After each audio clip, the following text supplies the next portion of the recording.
สำหรับไผที่อยากสมัครแพลตฟอร์ม XR Trade แต่ว่าบ่ฮู้วิธีสมัครแม่นให้เบิ่งคลิปนี้เด้อเดี๋ยวค่อยจะมาสอนยกตัวอย่างให้เบิ่งขั้นตอนการสมัครแพลตฟอร์ม XR Trade จะมี2วิธีที่1แม่นสมัครนำ Leader หรืออาจารย์ที่ยังสมัครวิธีที่2แม่นสมัครด้วยตนเองผ่านทาง Google Chrome แล้วพิมพ์ว่า XR Trade แล้วมันจะขึ้นหลายอันแล้วก็เลือกเอาว่าจะสมัครแบบใดคือกันหมดเลยเข้ามาแล้วกดเนาะแล้วก็กดเข้าตัว sign up หรือว่าสมัครว่าลงชื่อเข้าใส่เนาะแล้วก็กดตัวที่2อยู่ลุมที่ว่าสมัครด้วยตนเองช่องที่1แม่นป้อน Gmail ที่กำลังใช้งานอยู่ในปัจจุบันเนาะ2แม่นป้อนรหัสผ่าน Gmail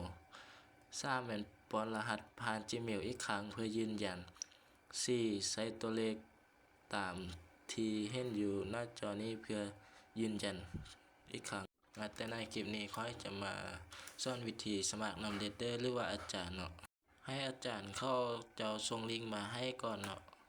หลังจากนั้นแล้วให้กดเข้าที่ลิงก์สมัครแล้ว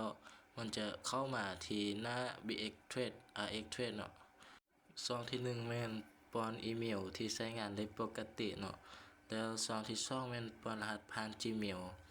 ช่องที่3แม่นยืนยันรหัสผ่าน Gmail ของตัวที่2อีกครั้งโอเคเนาะช่องที่1แม่นใส่ Gmail เนาะใส่ Gmail ที่ใช้งานอยู่ปกตินี่เนาะช่องที่2แม่นใส่รหัสผ่าน Gmail ซึ่ง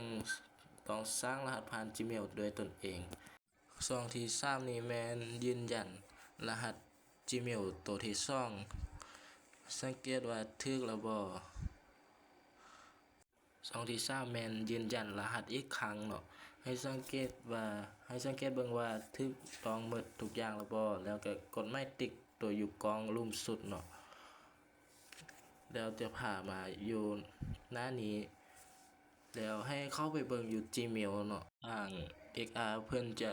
ส่งลิงก์มาให้ทาง Gmail เนาะให้เข้าไปเบิ่งได้เลยหลังจากเข้ามาใน Gmail แล้วเนาะให้เข้าไปเบิ่งว่าเพิ่นส่งลิงก์มาให้แล้วบ่เนาะนี่ก็ส่งมาแล้วก็กดตัวสีส้มอยู่ลุมให้กดเปิดใช้งานตัวสีส้มเลยเนาะแล้วถ้าเพิ่นนึงเนาะมันกำลังยืนยันตัวตนอยู่ว่าผ่านแล้วหรือบ่ขั้นตอนนี้นะจะใช้เวลาน้อยหนึ่งเนาะประมาณ1นาที